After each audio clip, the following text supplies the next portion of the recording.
So, Joey, thank you. Alam mo, I think ang maganda dito, since you do have the capacity, we have someone who is a coffee grower. Tama? May coffee cooperative. Si Hi, Evelyn, join us. Ayan, Evelyn, yung microphone. Kwentuhan mo kami kasi alam ko nag-attend ka lang ng seminar tungkol sa kape. Yes, ma'am. Nung nag-start po kami ng kape, we started coffee since March 2011. Then nag-attend kami ng Coffee 101 sa Baguio. Then after the training, nag-umpisa na kami sa coffee business, ma'am. Tapos, ilan na ngayon? How many people are with you? 21, ma'am. 21 people. Tapos, saan ka nagsusupply? Nung coffee beans? Ay galing sa Mountain Province, ma'am. Wow. Yun ay pure Typica at Typica Arabica, ma'am. Yes. Let's call John Luco. He's the head of our mentorship for coffee. Mr. French Baker, John Luco. Oh my gosh, hi. John, join us. I don't have a pastry endorsement. Hi. Thank you. Perfect.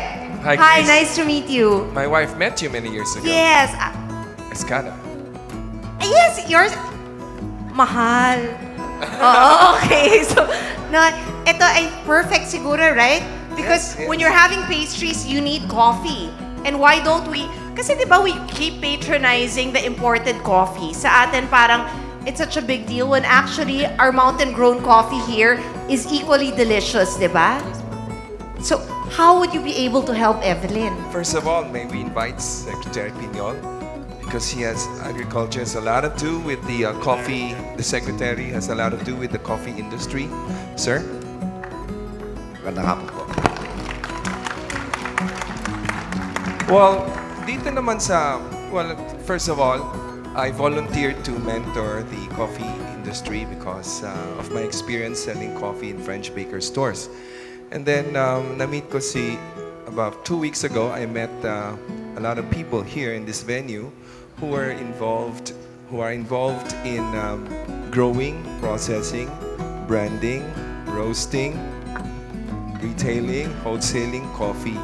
And I realized that very soon, Philippine coffee will be in the world map via cupping. So very soon, magkaroon na tayo ng Philippine coffee that will be world-class because of the standardization of the bean.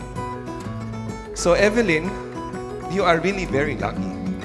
First of all, we have a very supportive government through Secretary Piñol, who is putting a lot of effort in helping agriculture produce with the proper technology. Sir, maybe you have something to say about the coffee?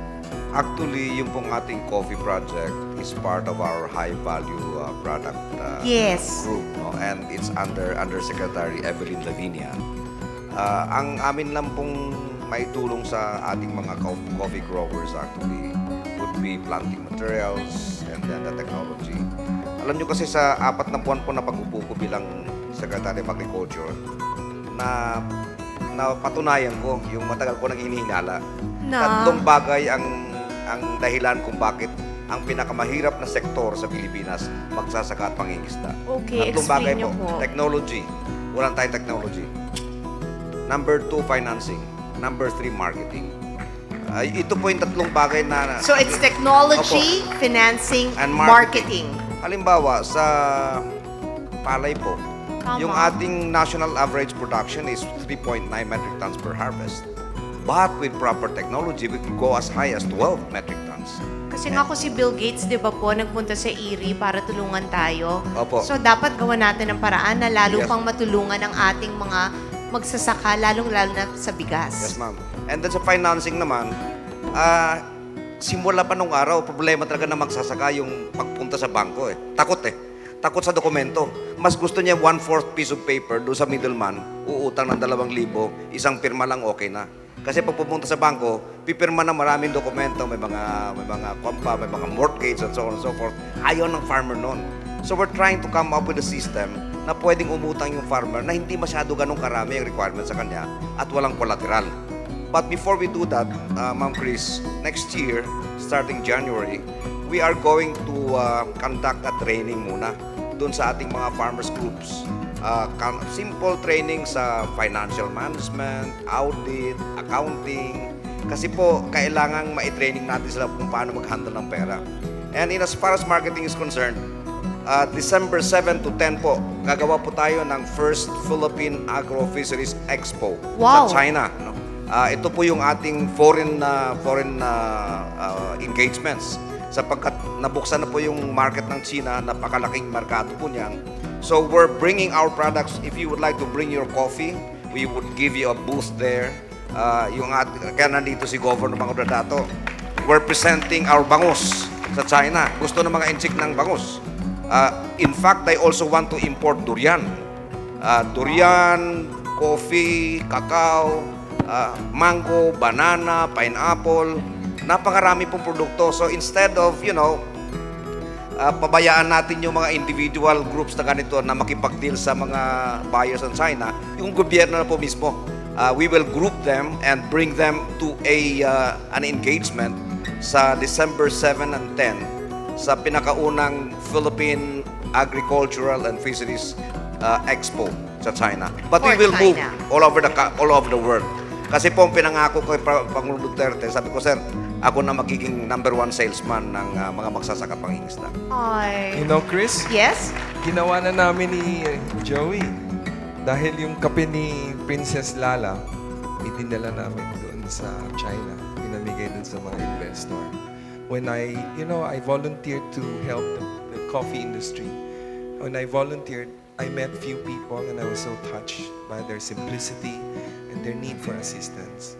I first met a lady by the name of Princess Lala. She's in Sulu and she represented a cooperative of 400 rebel returnees. Wow. Yes, and she told me that each returnee was given 1 hectare by the government.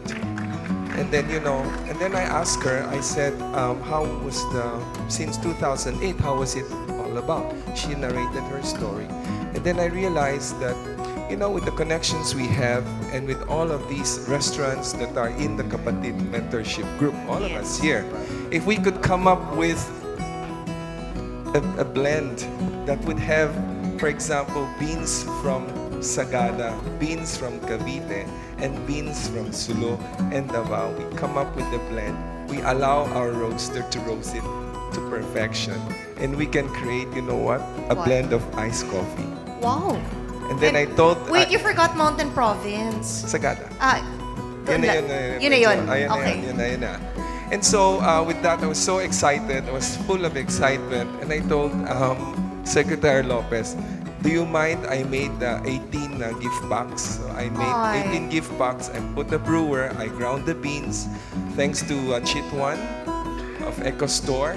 And then I put a direction. I translated into Mandarin and how to brew. And I said, whoever receives this, by the will of God, might contact Go Negosyo or DTI. Bongga. And then Did maybe- anybody contact na? It's just been a week and a half. Ay. So wala pa. Okay. I don't know because maybe they got and they're still looking for me somehow. But Let's I pray. tried the product. It's 100% Robusta and I was really surprised. Super by the- nasarapan ka? For 100% Robusta. Yes. Bongga. was So, really Evelyn yan may opportunity na. At may kakampi ka. Ang ating Secretary of Agriculture na nangako ng magiging #1 salesman para sa lahat ng agricultural and fisheries products natin sa Pilipinas. Okay. So,